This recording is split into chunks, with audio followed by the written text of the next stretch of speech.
हे दोस्तों, कैसे हैं आप लोग। तो हम क्लास 10th में एग्जांपल नंबर 2 सॉल्व कर रहे हैं, ट्रिग्नोमेट्री चैप्टर नंबर 8 का। क्वेश्चन कह रहा है कि if angle B and angle Q are acute angles such that sine B equals to sine Q. तो हमें प्रूव करना है एंगल बी एंगल क्यू के इक्वल है। हमारे पास दो ट्राइंगल्स हैं, triangle A B C, triangle P Q R. Sine B और साइन क्यू रेशियो हमको इक्वल दिए हुए हैं। क्वेश्चन कह रहा है क्या एंगल बी एंगल क्यू के इक्वल होगा। तो भाई ये होगा, 100% होगा, बस को समझना है कैसे होगा। तो हम क्वेश्चन शुरू कर रहे हैं। गिवन क्या है हमको, in triangle A B C and triangle P Q R. ये ट्राइंगल ए बी सी और ट्राइंगल पी क्यू आर मैंने यहाँ लगा दिए। हमको साइन बी और साइन क्यू इक्वल दिया हुआ है। भाई ये साइन बी और साइन क्यू इक्वल है, मतलब कि बी के हिसाब से परपेंडिकुलर क्या होगा, ये होगा ए सी, और हाइपोटेनस क्या होगा, ए बी। तो साइन बी की वैल्यू क्या होगी मेरे पास, A C upon A B. और क्यू के हिसाब से परपेंडिकुलर क्या होगा, पी आर, और हाइपोटेनस क्या होगा, पी क्यू, है ना। उसके सामने वाला साइड परपेंडिकुलर होता है। तो पी आर अपॉन में P Q, P R upon में पी क्यू, ये दोनों मेरे को इक्वल दिए हुए हैं रेशियो। बस, तो sine B equals to sine Q हमारे में गिवन है। स्टेप्स देखते हुए चलना है। Triangle A B C and triangle P Q R, sine B equals to sine Q. Prove करना है हमको एंगल बी एंगल क्यू के इक्वल है। इस एंगल को इस एंगल के इक्वल लाना है। प्रूफ कैसे करेंगे, देखो। We have sine B equals to sine Q. Sine B हो जाएगा मेरा ए सी अपॉन में A B, A C upon में ए बी। साइन क्यू हो जाएगा मेरा पी आर अपॉन में पी क्यू। तो जब मैं वैल्यूज़ पुट करूँगा sine B equals to sine Q में, तो मुझे क्या मिलेगा, A C upon A B equals to P R upon P Q. देखो भाई, A C upon A B equals to P R upon P Q. पर मैं इसमें एक चेंज करूँगा। देखो क्या, ए बी को वहाँ ले जा रहा हूँ, पी आर को नीचे ले आ रहा हूँ। इक्वल्स टू है कर सकता हूँ मैं। तो मैं A C upon P R लिख रहा हूँ, इक्वल्स टू में A B upon P Q लिख रहा हूँ, है ना। इसको यहाँ ले आया, इसको यहाँ ले आया हूँ। मतलब कि मेरे पास A C upon P R जो है वो A B upon P Q के इक्वल आ रहा है। भाई कुछ याद आ रहा है, चैप्टर नंबर 6 आपका ट्राइंगल्स, उसमें हमने सिमिलरिटी में देखा था दो साइड्स का रेशियो जो है प्रोपोर्शनल आ गया है। अगर मैं तीसरे साइड का रेशियो प्रोपोर्शनल में ले आऊँ तो मैं सिमिलर करके इन ट्राइंगल्स को, एंगल बी को एंगल क्यू के इक्वल लिख सकता हूँ। तो अब हमको पूरी मेहनत करनी है B C upon Q R को इनके रेशियो के इक्वल लाने के लिए। तो बस अब वही करेंगे। अब देखो, हमको ये आ गया था A C upon P R equals to A B upon P Q. A C upon P R equals to A B upon P Q. इसको मैंने के मान लिया इक्वल, कि भाई इनके रेशियो की वैल्यू कुछ भी होगी, लेट इट बी के। अगर ये के लेट कर लिया तो A C upon P R के इक्वल आ जाएगा, और A B upon P Q भी के इक्वल आ जाएगा। अब मैं ए सी की वैल्यू निकाल रहा हूँ पी आर के टर्म्स में। पी आर को वहाँ ले गया, मुझे मिला A C equals to K P R, A B equals to K P Q. ठीक है, ए सी और ए बी की वैल्यू मैंने निकाल ली इनके साइड्स के टर्म्स में। ये हो गया मेरा के पी आर, ये हो गया मेरा के पी क्यू। तो अब मैं बी सी निकालूंगा। बी सी कैसे निकलेगा भाई, पाइथागोरस थ्योरम से। ये बेस है तो हाइपोटेनस का स्क्वायर माइनस परपेंडिकुलर का स्क्वायर और रूट।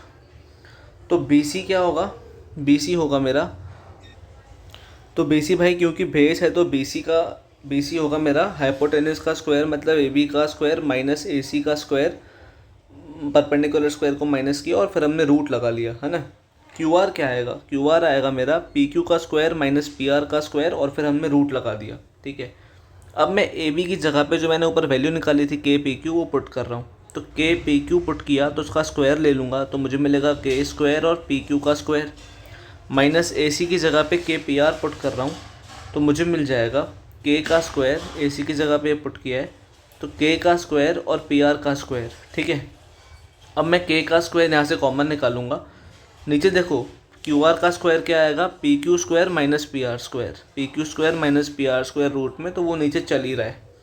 अब मैंने यहाँ से के स्क्वायर कॉमन निकाला, मुझे अंदर बचेगा पी क्यू का स्क्वायर माइनस पी आर का स्क्वायर। बस के का स्क्वायर कॉमन निकाल के यहाँ पे लिखा। के का स्क्वायर और ये रूट आपस में कट जाएंगे तो के बाहर आ जाएगा, अंदर क्या बचेगा, रूट में P Q square minus P R square, और नीचे भी क्या था मेरा, क्यू आर की वैल्यू रूट में P Q square minus P R square. तो ये दोनों कट जाएंगे, तो B C upon Q R के इक्वल आ गया। B C upon Q R के इक्वल आ गया। A C upon P R और A B upon P Q भी के इक्वल था।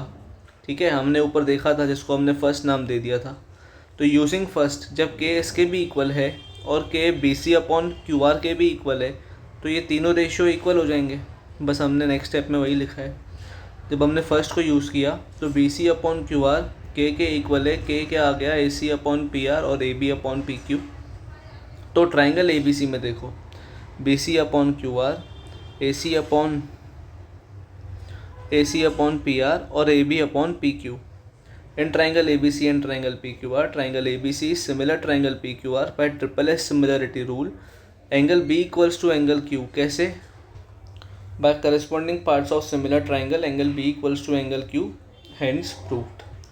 मतलब कि अगर दो कोई रेशियो इक्वल है, साइन बी अगर साइन क्यू के इक्वल है तो हम साइन को कट कर सकते हैं और एंगल बी भी एंगल क्यू के इक्वल होगा, ये हमने प्रूव कर लिया। इसका प्रूव थोड़ा कॉम्प्लेक्स है भाई, समझ जाओगे आसानी से, 2-3 बार आप करके देखना है इसको, कुछ नहीं करना है, बस हमको जो दिया हुआ है साइन बी और साइन क्यू उसकी वैल्यूज़ निकालो, तो साइड्स के टर्म्स में उनको पुट करो, फिर इन दोनों साइड्स को फ्लिप कर दो, ठीक है।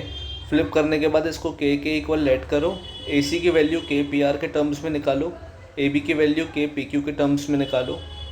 ये निकालने के बाद जो थर्ड साइड है उसका रेशियो लो, B C upon Q R, उसकी वैल्यू पाइथागोरस थ्योरम के हिसाब से यहाँ पुट करो, रूट में A B square minus A C square, root में P Q square minus P R square.